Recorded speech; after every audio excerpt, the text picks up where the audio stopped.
Hello आणि नमस्कार. मी सुवर्णाचे जग या आपल्या मराठी यूट्यूब कुकिंग चॅनलमध्ये तुम्हा सगळ्यांचं मनापासून खूप खूप हार्दिक स्वागत करत आहे. आणि आज आपण बनवणार आहे रक्षाबंधन स्पेशल मिठाई, ते म्हणजेच काजू कतली. हो, आपण ही घरीच बनवणार आहे आणि तीही अवघ्या साहित्यामध्ये. बघा, मी तुम्हाला तोडून दाखवते किती अप्रतिम झालेली आहे. आणि मार्केटच्या भेसळयुक्त मिठाईपासून वाचण्यासाठी ही एकदम परफेक्ट आहे. तुम्ही घरच्या घरी अगदी सहज सोप्या पद्धतीने बनवू शकता आणि एकदम नरम अशी होते, तोंडात टाकताच विरघळणारी. दिसायला बघा किती अप्रतिम दिसते. तर जर तुम्हाला संपूर्ण रेसिपी शिकायची असेल तर प्लीज व्हिडिओला शेवटपर्यंत नक्की बघा. यामध्ये मी काही टिप्स आणि ट्रिक्स सांगितलेले आहेत, तर त्या तुम्ही जर फॉलो करणार तर तुमची रेसिपी एकदम परफेक्ट अशी बनणार. चला तर मग रेसिपीला सुरुवात करूया. तर बघा, सुरुवातीला मी 200 ग्राम काजू घेतलेले आहेत. त्यामधले अर्धे काजू मी मिक्सरच्या जारमध्ये घालून याला वाटून घेते. तर वाटण्यासाठी सुद्धा बघा एक गोष्ट लक्ष ठेवायची आहे की आपल्याला एकदम डायरेक्ट चालू करून नाही वाटायचं आहे, तर मिक्सर अशा प्रकारे चालू बंद करून वाटायचं आहे. जेणेकरून काय होतं की काजूची एकदम पेस्ट होत नाही, तर याची पावडर बनते एकदम फाईन पावडर. आपल्याला फाईन पावडरच हवी आहे. तर बघा, अशा प्रकारे याला काय करायचं, चालू बंद करून वाटून घ्यायचं आहे. तर अशाच प्रकारे सगळं मिश्रण वाटून घ्यायचं आहे. तर याला आता आपण एकदा चमच्याच्या सहाय्याने थोडंसं मिक्स करून घेऊयात. म्हणजे काय होतं की यामध्ये जर का काही काजूचे कण राहिले असतील तर ते सुद्धा बारीक होऊन जातील. तर अशा प्रकारे याला काय करायचं, वाटायचं आहे. आता बघा, हे मी मस्त बारीक असं चालू बंद करून वाटून घेतलेलं आहे. आता याला काय करूयात, आपण चाळून घ्यायचं आहे. तर बघा, मी एक प्लेट घेतलेली आहे, त्यावरती चाळून घेतलेली आहे. जसं आपण पीठ वगैरे चाळतो ना, तर तीच प्रोसेस इथे वापरायची आहे. आता यामध्ये मी घालतीये जी आपण वाटून ठेवली होती पेस्ट, ती इथे घालून घ्यायची. पेस्ट नाही, पावडर. आणि काय करायचं आहे, व्यवस्थित चाळून घ्यायचं आहे. बारीक चाळणीने चाळून घ्यायचं आहे. म्हणजे काय होतं की यामधले जे मोठे कण आहेत तर ते दाताखाली येत नाहीत आणि मग ते मिठाईमध्ये सुद्धा राहत नाहीत. म्हणजे दिसायला सुद्धा ही मिठाई एकदम परफेक्ट मऊसर दिसते. आणि याचं जे टेक्स्चर आहे ते एकदम नरम सॉफ्ट असं होतं, अजिबात दाणेदार होत नाही. म्हणून ही प्रोसेससुद्धा खूप जरुरी आहे. अशा प्रकारे काजू व्यवस्थित चाळून घ्यायचे आहे. तर मी काजूची पावडर चाळून घेतलेली आहे. आणि जे उरलेलं मिश्रण आहे मोठे दाणेदार, त्यांना काय केले, पुन्हा मिक्सरच्या जारमध्ये काढून घेते. आता यामध्ये आपण जे उरलेले काजू आहेत ते घालायचे आहेत आणि याला पुन्हा वाटून घ्यायचं आहे. तर बघा, असंच आपल्याला जसं आपण पहिला वाटलं होतं तसं चालू बंद करून वाटायचं आहे. एकसरी का नाही वाटायचं आहे. तर ही सुद्धा पावडर आपल्याला व्यवस्थित तयार करायची आहे आणि याला सुद्धा चाळून घ्यायचं आहे. चाळणं खूपच गरजेचं आहे. तर बघा, ही पावडर तयार झालेली आहे. मी वाटून घेतलेलं आहे. आता याला सुद्धा मी चाळून घेते. तर अशा प्रकारे आपल्याला काय करायचं, याला सुद्धा चाळून घ्यायचं आहे. आणि तुम्ही यामध्ये ना जवळजवळ अर्धा ते पाऊण किलो काजू कतली तयार करू शकता.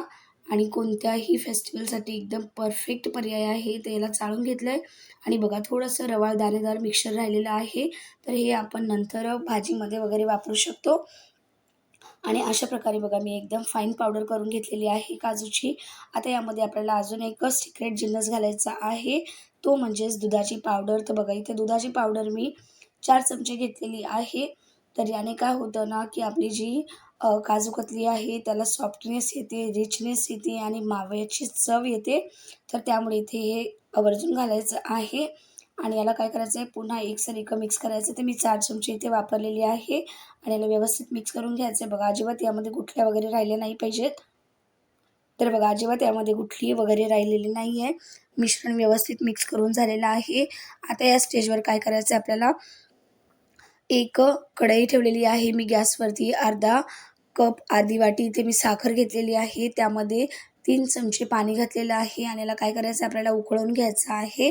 फक्त साखर पाण्यात विरघळून घ्यायची आहे. याची चाचणी वगैरे बनवायची नाही आहे. तर बघा, साखर व्यवस्थित विरघळलेली आहे. आता यामध्ये आपण घालूयात जे आपण काजूची पावडर तयार करून ठेवली होती, तर ती इथे घालून घ्यायची आहे. बघा, अशा प्रकारे सगळी पावडर इथे घालून घ्यायची आहे. आणि आता यामध्ये एक जरुरी गोष्ट, ती म्हणजे मी जेव्हा याची जी साखर आहे व्यवस्थित मेल्ट झाली त्यावेळेला मी गॅस बंद केलेला आहे. तर आतासुद्धा गॅस बंद आहे. आपण पहिल्यांदा यामध्ये काजूची पावडर घालूयात, त्याला व्यवस्थित मिक्स करूयात आणि मग गॅस चालू करायचा आहे. नाहीतर मग काय होईल, तुम्ही जर का चालू गॅसमध्ये केलं तर याच्या गुठल्या होतील आणि जी तुमची मिठाई आहे त्यामध्ये मग खूप सारे लम्स पडतील आणि मग मिठाई व्यवस्थित होणार नाही. तर त्यामुळे काय करायचं आहे, बंद आचेवरतीच एकदम व्यवस्थित असं मिश्रण मिक्स करून घ्यायचं आहे. कारण आपण यामध्ये दुधाची पावडरसुद्धा मिक्स केलेली आहे. जर का आपण गॅस चालू असताना केलं तर त्याच्या पण गुठल्या होतात. त्यामुळे काय करायचं, असं मिश्रण मिक्स करायचं आहे. तर बघा, अर्धा मिनिटं मी मिश्रण असं मिक्स केलेलं आहे. आपलं साखरेचं जे आपण पाणी बनवलं, साखरेचा पाक बनवला आहे, तर तो गरमच आहे. त्यामुळे गॅस बंद करायचा आहे. आता याला मी व्यवस्थित मिक्स केले. आता मी गॅस पुन्हा सुरू केलेला आहे आणि महत्त्वाची गोष्ट म्हणजे गॅस एकदम बारीक ठेवायचा आहे. अजिबात हाय करायचं नाही आहे आणि याला मस्त 2 मिनिटं मिक्स करून घ्यायचं आहे. आता 2 मिनिटं मिक्स करून झाल्याच्यानंतर यामध्ये मी घालते आहे 1 चमचा साजूक तूप. तर साजूक तुपाचा इथे वापर करायचा आहे आणि काय होतं ना, एकदम याला चकाकी येते. मिठाई एकदम चवदार बनते आणि सगळ्यात महत्त्वाचं म्हणजे काय होतं, की याची जी खुशबू येते ना, एकदम मस्त येते सुगंध. आता बघा, मिश्रण मी 2 मिनिटं पुन्हा मिक्स केलेलं आहे. आता याला एका प्लेटमध्ये थोडंसं मिश्रण काढून चेक करूयात. तर मिश्रण जोपर्यंत थंड होत आहे तोपर्यंत आपण गॅसची फ्लेमसुद्धा बंद करूयात आणि याला सतत ढवळत राहायचं आहे. कारण गॅसची फ्लेम जरी आपण बंद केलेली असली तरी पण आपली कढई गरम आहे. तर कढई मी आता गॅसवरून उतरून घेतलेली आहे प्लॅटफॉर्मवरती आणि याला सतत असं चमच्याने मिक्स करते. कारण मिश्रण मिक्स नाही केलं तर मग काय होईल, एका जागेवर जमेल. तर त्यामुळे काय करायचं, असं मिश्रण मिक्स करत राहायचं आहे आणि जे आपण प्लेटमध्ये काढून घेतलं होतं तर ते बघा मी हाताने असं काढून घेते आणि याचा गोल बनवून घेते. तो गोल व्यवस्थित बनतो आहे बघा, एकदम मस्त आकारामध्ये लाडू बनत आहे आणि जेव्हा पण आपण याला प्रेस करू तर एकदम हे प्रेस पण होत आहे. तर अशाच प्रकारे आपल्याला काजू कतलीसाठी मिश्रणाची गरज आहे. तर ते परफेक्ट झालेलं आहे. आता याला प्लेटमध्ये काढून घेऊयात. एका प्लेटमध्ये याला मी काढून घेते आहे. तर बघा, अशा प्रकारे सगळं मिश्रण काढून घ्यायचं आहे. तर बघा, जास्त एकदम पातळ नाही किंवा जास्त घट्टसुद्धा नाही आहे आणि हे पातळ दिसत आहे. पण जसं आपण पुढची प्रोसेस करत जाऊ ते आपले आप घट्ट होत जाईल. यापेक्षा जास्त शिजवायची गरज नाही, अन्यथा तुमची जी मिठाई आहे तर त्याचे परफेक्ट शेप बनणार नाहीत.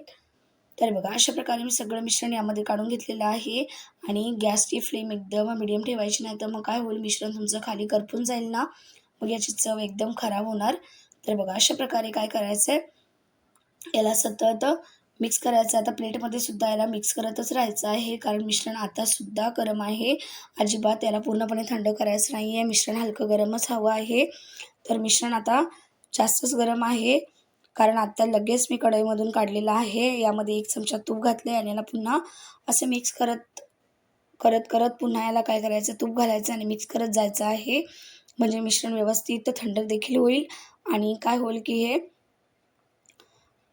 घट्टसुद्धा होईल. तर जोपर्यंत आता आपण बाजूला काय करूयात, एका बटर पेपरवरती थोडंसं तूप लावून घेऊयात आणि ग्रीस करून घेऊयात. तसंच मी काजू कतलीच्या मिश्रणातसुद्धा 1 चमचा तूप घातलेला आहे. तर जवळजवळ इथे ना मी 2 ते 2.5 चमचे तुपाचा वापर इथे केलेला आहे. आता पेपर व्यवस्थित ग्रीस करून झाला आहे, तर मी यामध्ये तूप घातलं होतं, तर याला पुन्हा काय करायचं, असं मिक्स करत जायचं आहे. हे बघा, मिश्रण आता आपलं बऱ्यापैकी घट्ट झालेलं आहे आणि लास्टचं थोडंसं अर्धा चमचा उरलेला मी यामध्ये घातलं आहे. म्हणजे एकूण सुरुवातीला मला 1 चमचा, त्यानंतर आता 2.5 चमचे म्हणजे 3.5 चमचे, 4 चमचेच्या आसपास मला तूप इथे लागलेलं आहे, 4 चमचे. आणि आता बघा, मिश्रण थोडंसं थंड झालेलं आहे. तर आता मी काय करते, हाताने याला असं जसं मी दाखवत आहे ना, अशा प्रकारे मिक्स करून घेते आहे. तर हे बघा, अशा प्रकारे काय करायचं, याला मस्त मिक्स करून घ्यायचं आहे. हलक्या हाताने करायचं आहे, पिठासारखं नाही मळायचं आहे, फक्त याला एकजीव करायचं आहे. तर हे बघा, अशा प्रकारे मस्त याचं कणिक बनवून तयार झालेली आहे. गोळा झाला आहे बघा, एकदम परफेक्ट असं झालेलं आहे. तर अशाच प्रकारे आपल्याला बनवायचं आहे. आता मी काय केलं आहे, दोन्ही हाताच्या मध्ये घेतलेलं आहे आणि याला काय करते, असं फोल्ड करून घ्यायचं आहे. तर बघा, मस्त कणिक झालेले आहे. तर जसं आपण याला काय करूयात, आता अशा हलक्या हाताने गोळा करून घेऊया. थोडंसं हातावरती मळत आहे. हाताला थोडंसं पाहिजे तर तूप लावायचं. जर वाटलंच की मिश्रण चिपकत आहे तर थोडंसं तूप लावायचं आणि अशा प्रकारे गोळा बनवून घ्यायचा. बघा, गोळा बनवून झालेला आहे. आता याला आपण बटर पेपरवरती ठेवूयात आणि लाटण्याच्या सहाय्याने याला लाटून घ्यायचं आहे. तर आपल्याला आता लाटण्याच्या सहाय्याने याचा आकार द्यायचा आहे. तर तुम्हाला जमलंच तर तुम्ही याला आयताकृती रेक्टँगल शेपमध्ये लाटू शकता किंवा मग याला गोलसुद्धा कापलं तरी चालेल आणि लाटलं तरी चालेल. पण लाटताना काय करायचं, आयताकृती लाटायचं आहे म्हणजे रेक्टँगल शेपमध्ये लाटायचं म्हणजे काय होतं, की काजू कतलीचा शेप डायमंडमध्ये असतो तर तो द्यायला सोपं पडतं. तर बघा आता याला मी लाटून घेतलेलं होतं आणि 15 मिनिटं असंच ठेवून दिलं होतं. 15 मिनिटाच्या नंतर आपण याला कट करूयात. तर 15 मिनिटाच्या नंतर याच्या मी बाजू कट करून घेते आहे. 15 मिनिटं मी रूम टेम्परेचरवरती याला ठेवलं होतं थंड होण्यासाठी. तर अशा त्याच्या बाजू कट करून घ्यायच्या म्हणजे काय होतं, की आपल्याला डायमंडचा शेप द्यायला सोपं पडतं. तर अशा सगळ्या कडा याच्या कापून घ्यायच्या आहेत. कारण हे एकदम परफेक्ट रेक्टँगलमध्ये लाटताना नाही झालेलं आहे. तर याच्या कडा आपण आता काय करूयात, काढून घेऊयात. तर बघा अशा कट करून झालेल्या आहेत. त्याला मी आता काय करते, काढून घेते आहे.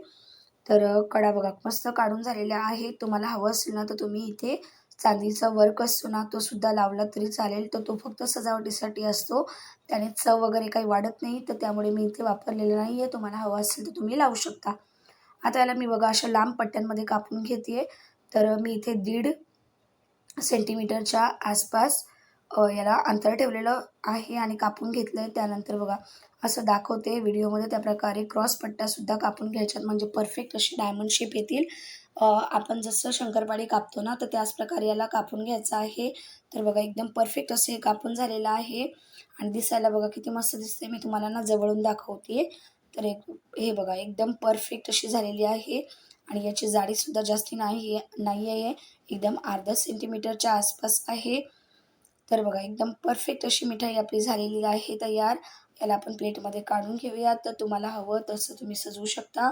तर आता तुम्ही कोणत्याही सणासाठी ही मिठाई बनवू शकता. एकदम परफेक्ट अशी बनते आणि बघा दिसायला किती मस्त सुंदर अशी दिसते. तर याला मी अजून एका दुसऱ्या प्लेटमध्ये सजवत आहे. तर तुम्हाला जसं वाटेल तसं तुम्ही सजवू शकता किंवा मग जर का तुम्हाला कोणाला गिफ्ट द्यायचे असतील तर तुम्ही हे सुद्धा त्यांच्याकडे पाठवू शकता. हाताची घरची बनलेली मिठाई खाऊन ते सुद्धा एकदम आश्चर्यचकित होतील आणि विश्वाससुद्धा ठेवणार नाहीत, की ही तुम्ही घरी बनवलेली आहे. एवढी ही अप्रतिम लागते बघा. दिसायला किती मस्त दिसतीये ना, तर चवीला तितकीच मस्त आहे. मी तुम्हाला ना एक पीस तोडून सुद्धा दाखवते बघा. किती नरम एकदम झालेला आहे. तोंडात टाकताच विरघळणारी अशी ही परफेक्ट काजू कतलीची रेसिपी आपली तयार झालेली आहे. आणि दिसते बघा एकदम टेक्स्चरसुद्धा परफेक्ट आलेलं आहे. अजिबात लम्स नाही आहे, दाणे वगैरे काहीच नाही आहे. तर जर तुम्हाला ही रेसिपी आवडली असेल तर प्लीज व्हिडिओला लाईक करा, शेअर करा, कमेंट करा, सबस्क्राईब करा माझ्या चॅनलला अशाच सोप्या रेसिपी बघण्यासाठी. आणि वेळात वेळ काढून व्हिडिओ बघितल्याबद्दल तुमचे मनापासून खूप खूप धन्यवाद. चला तर मग भेटूयात एका नवीन रेसिपीमध्ये. तोपर्यंत काळजी घ्या. अशाच नवीन रेसिपी ट्राय करत राहा. तोपर्यंत बाय.